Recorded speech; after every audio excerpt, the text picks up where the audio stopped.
Hi everyone, so Positive Thought February has finished, and I need to be honest. After my last video, I didn't write down a single positive thought. And it's not because I don't have positives that happen. I have many things that happen every day. In fact, I think that most of my day is a positive.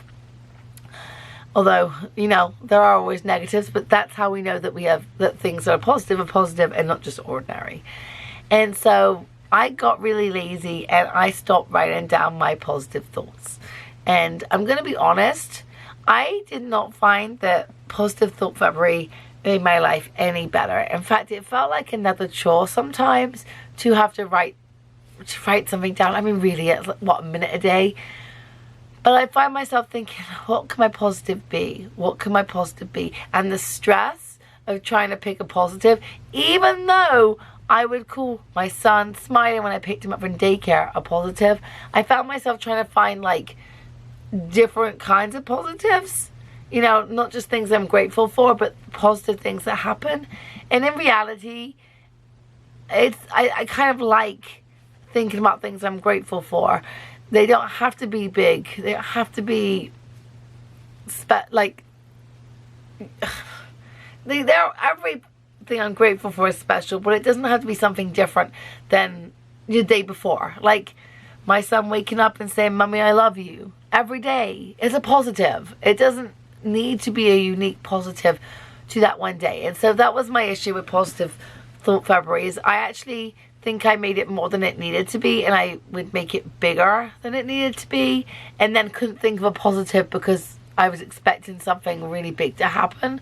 And actually I would start worrying about it like on my way home from work, like what can I put as my positive today? And so that's not what I want. That doesn't lead to greater happiness. Reflection does. And I do agree that thinking about your day and going back over what happened in your day leads to greater happiness. But do you need to write it down? I don't. I don't need to write it down.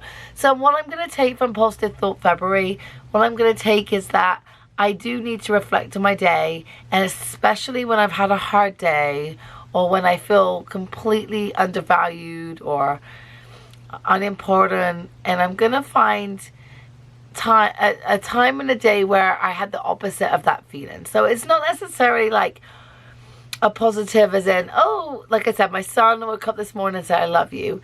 Maybe it's at work I felt like my voice wasn't heard, and then I'll think of a time at work today when my voice was heard. So that's what I'm going to try and take from Positive Thought February. I'm going to try and find the opposite of something negative. I'm going to try and find when that wasn't a negative, when that was a positive. Because that's what we do as teachers. You know, when something doesn't work in a lesson, we think, well, when did it work? If the children weren't engaged in a lesson, we think, well, when were they engaged? So I'm going to try to do that for me. Okay, so March 2nd is today.